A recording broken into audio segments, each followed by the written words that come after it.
أعوذ بالله من الشيطان الرجيم.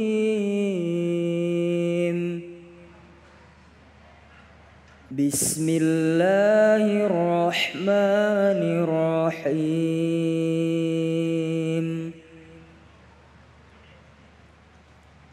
ولمن صبر وغفر إن ذلك لمن عزم الأمور.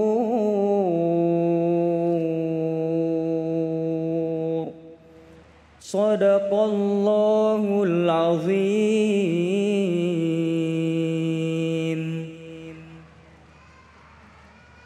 Maha benar Allah dengan segala firman-Nya. Masya Allah, barusan kita dengar dari qori kita yang ganteng luar biasa, Muhammad Dafa, seorang jurusan multimedia, anak SMK, tapi ternyata bacaan Qur'annya luar biasa.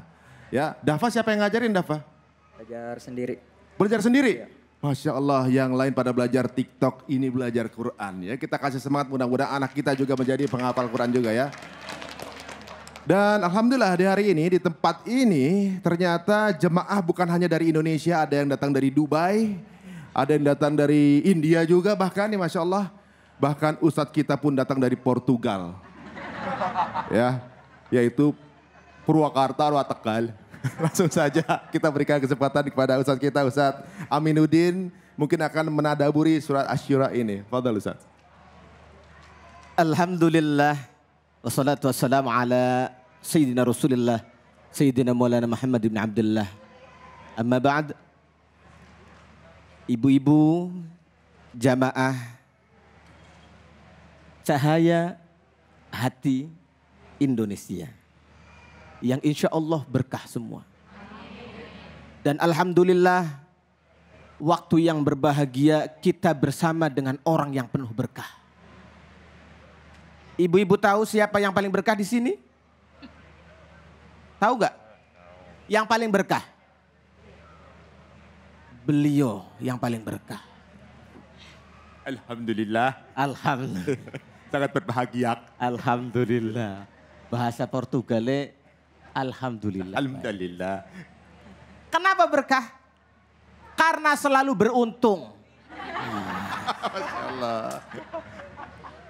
Ibu-ibu ada yang mau berkah? Hari ini silahkan berganti nama.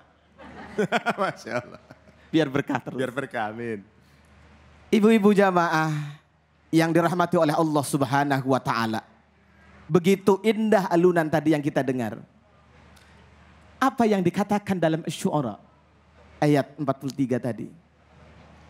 Bagi orang-orang yang bersabar dan bagi orang-orang yang senantiasa memberikan maaf kepada orang, maka itulah orang-orang yang diberi keistimewaan oleh Allah Subhanahu wa Ta'ala. Semoga kita berharap kepada Allah Ta'ala, yang kalau saya lihat ibu-ibu khususnya di sini, bapak-bapaknya, semuanya saya lihat adalah calon-calon penghuni surga. Sebab terlihat dari pancaran wajahnya yang begitu cerah. Masya Allah. Apalagi ibu-ibu, wajahnya begitu cerah, non glowing seperti. Skincare Ustaz. Skincare ya. Non glowing, indah begitu menawan. Mudah-mudahan hatinya pun sama, seglowing yang biasa dipoles setiap hari. Apakah hati perlu dipoles? Ini yang pertanyaan. Ibu pernah memoles hati setiap hari? Pernah memoles hati setiap hari? Agar menjadi orang yang bersabar. Agar menjadi orang yang pandai memaafkan. Kalau bapaknya ngerjain salah, buru-buru dimaafin. Bu, suka ngeliatin HP bapaknya enggak? Suka? Bu, suka ngeliatin HP bapaknya enggak? Beneran? Jujurlah padaku. Orang HP langsung dipegang Ustaz. Langsung dipegang. Masya Allah. Zaman milenial yang begitu dahsyat. Orang dulu hatinya gampang sekali ditata. Tapi ingat, orang dulu yang tanpa ada media yang seperti itu ramenya. Mereka-mereka yang kepengen mendekatkan diri kepada Allah. Yang hatinya pengen sabar menerima dari Allah Ta'ala. Yang hatinya pengen lembut agar bisa memaafkan apapun yang ada. Maka mereka rata-rata itu mengasingkan diri. Subhanallah, kalau kita baca sejarah-sejarah yang dikenal dengan manakib orang-orang yang hebat. Kemarin baru saja tuh kita kholkan seorang ulama besar Al-Qut. Yang benar-benar prioritasnya hanya kepada Allah Subhanahu wa Ta'ala.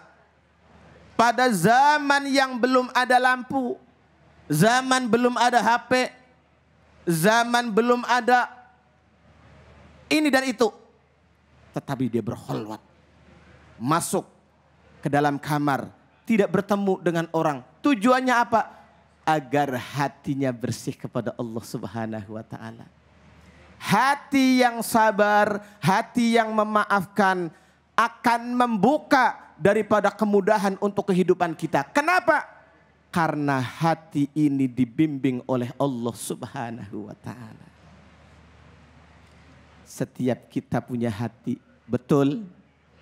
Setiap kita punya hati, betul? Betul. Pernahkah sakit hati? Pernah? Di mana? Sakitnya di sini, Ustaz.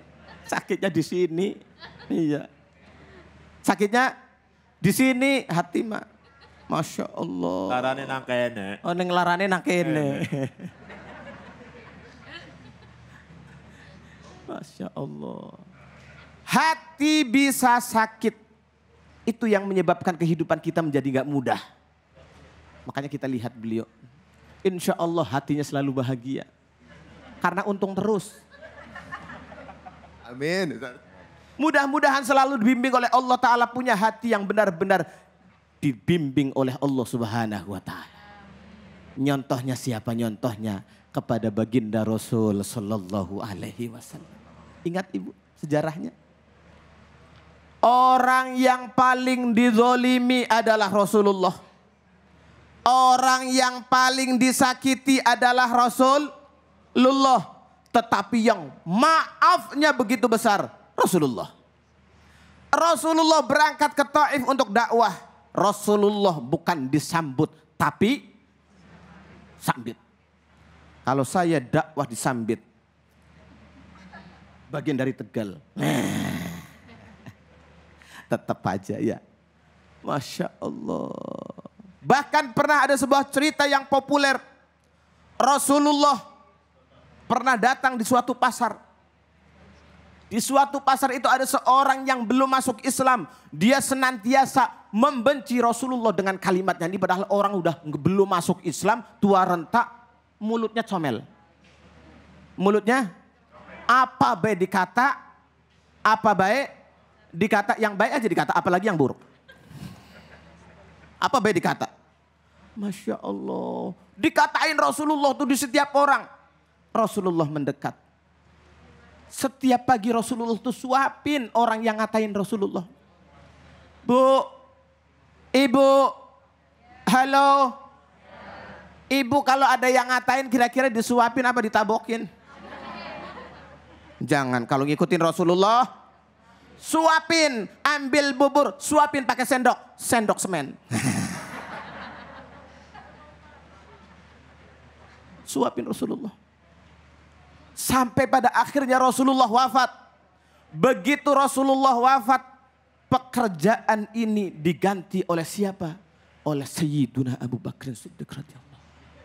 Beliau bertanya kepada putrinya, ya Fatih, ya Aisyah, pekerjaan apa Rasulullah yang biasa jalankan? Rasulullah biasa menjalankan menyuapi orang yang senantiasa mengatain Rasulullah di pasar. Datengin. Disuapin sama Bakar. Orang ini ngomong, kok ini yang nyuapin beda ini? Yang nyuapin beda, nggak seperti kemarin, lembut. Padahal ini, akhirnya dia tanya, yang kemarin itu siapa yang nyuapin saya? Akhirnya Sayyiduna Abu Bakar Siddiq radhiyallahu anhu arallah. Beliau menjawab, itu yang nyuapin engkau setiap saat, setiap pagi adalah orang yang senantiasa engkau gunjing, adalah orang yang senantiasa engkau jelek-jelekan setiap hari. Maka orang yang belum masuk Islam ini, orang yang tua renta ini, dia meneteskan air mata, dia menangis. Kenapa? Karena melihat keelokan, keindahan akhlaknya Rasulullah Sallallahu Alaihi Wasallam. Mudah-mudahan kita semua dibimbing oleh Allah Ta'ala mempunyai akhlak ngikutin Rasulullah. Gampang maafin orang. Amin ya Rabbal. Amin ya Rabbal. Jadi kalau nanti bapak-bapaknya sampai rumah WA-nya ada kalimat sayang-sayang, jangan dimarahin dulu. Maaf. Maaf. Maafin. Maaf. Maafin. Sebab WA-an sayang-sayangnya ternyata sama anaknya. Kalau sama bini tetangga baru nggak dimarahin. Ya, aman Pak Ustadz. Mudah-mudahan dibimbing oleh Allah Subhanahu wa Ta'ala, kita menjadi orang-orang hamba-hamba Allah yang hatinya senantiasa dibimbing, mempunyai sifat pemaaf, mempunyai sifat sabar, mempunyai anugerah dari Allah Subhanahu wa Ta'ala sehingga mendapatkan kebahagiaan, berkah dunia, berkah akhirat. Amin ya Rabbal ya Rabbal alamin. Cahaya hati Indonesia. Cahaya Indonesia. Mudah-mudahan orang Indonesia hatinya bercahaya. Amin. Masya Allah, luar biasa. Ini saja mungkin yang saya sampaikan. Semoga bisa berjumpa lagi dalam lain kesempatan. Wallahul muwaffiq ila aqwamit thoriq. Assalamualaikum warahmatullahi wabarakatuh. Waalaikumsalam warahmatullahi wabarakatuh. Masya Allah ya, kita jadi lebih lega ya untuk mudah memaafkan. Oleh sebab itu kita akan kasih kesempatan. Mungkin ada yang mau bertanya sekarang ini. Mangga. Siapa namanya ini? Ibu siapa ini? Assalamualaikum warahmatullahi wabarakatuh. Waalaikumsalam. Saya Rahmawati dari Masjid Taklim Khairunisa Yayas Sapana Islamic School. Saya izin bertanya Ustadz. Ketika tak mudah untuk memaafkan, apakah itu salah Ustadz? Karena terlalu sakit hati. Nggak mudah. Waalaikumsalam warahmatullahi wabarakatuh. Assalamualaikum warahmatullahi wabarakatuh. Jadi nggak mudah untuk memaafkan karena sakit hati. Iya, karena terlalu sakit hati. Apakah itu salah? Saat Izin tanya. Waalaikumsalam warahmatullahi wabarakatuh. Lara atine, angel maafkan. Kepriwe Ustaz? Kepriwe Bu? Ya Allah. Dari Ibu Sri Rahmawati. Ibu Sri Rahmawati. Kalau kita tidak memaafkan orang, karena orang itu terlalu membuat sakit hati, sampai seakan-akan tidak ada obatnya. Apakah itu salah kalau kita tidak memaafkan? Seperti itu. Salah si ora. Salah. Salah si ora. Ora dosa. Iya, tapi dosa. Dosa ya. Salah. Iya. Sebagai sifat manusia, di saat hati kita terasa sakit, yang sakitnya itu rasanya berat untuk memaafkan tuh orang. Bahkan sampai 3 kali puasa, 3 kali lebaran. Gak pulang-pulang. Enggak pulang. Bang Toyib itu. Tetapi Rasulullah Shallallahu Alaihi Wasallam memberikan konsep sama kita. Kalau bisa, kalau pengen jadi umatnya Kanjeng Nabi, kalau pengen dapat syafaatnya Kanjeng Nabi, walaupun sakit banget, maaf. Secara manusia nggak salah, secara konsepnya Rasulullah tetap salah. Kenapa? Bagaimanapun dia, kalau dia salah dan dia minta maaf ke kita, tetap harus kita maafkan. Allah saja Maha Pemaaf atas segala hambanya. sedikit demi sedikit kadang kita kepingin mempunyai sifat seperti sifatnya Allah Subhanahu wa taala. Kepingin. Sifat Allah taala pemaaf. Maka kita jadilah orang yang pemaaf. Pertanyaannya, kalau minta maaf sama maafin, susahan mana kira-kira? Minta maaf sama maafin, kira-kira susahan mana? Sama-sama susah, Ustaz. Sama-sama susah. Orang tetangga saya ngomong kayak gini, nyonta sungkan, jalan pura. Tahu nggak itu? Bahasa Portugal. Susah minta maaf. Iya, saya emang nggak mau minta maaf sama dia. Udah terlanjur sakit hati, gitu. Iya, itu minta maafnya ternyata orang memberi maaf juga susah. Kenapa minta maaf susah? Memberi maaf susah. Karena itu adalah kunci untuk mendapatkan suatu yang sangat mahal. Apa itu? Surganya Allah Subhanahu wa taala. Flashback dulu bapak-bapak itu di saat akan mendapatkan ibu susahnya minta ampun. Saingan kanan kiri. Masya Allah. Kenapa? Karena akan mendapatkan orang yang istimewa.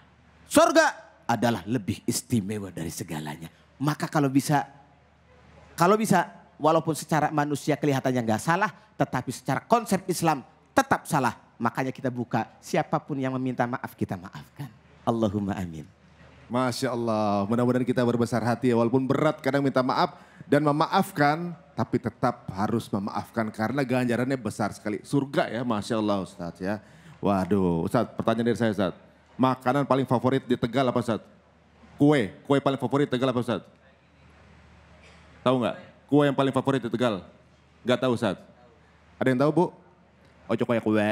Oh, jangan kue. Jangan kemana-mana, hanya di Cahaya Hati Indonesia.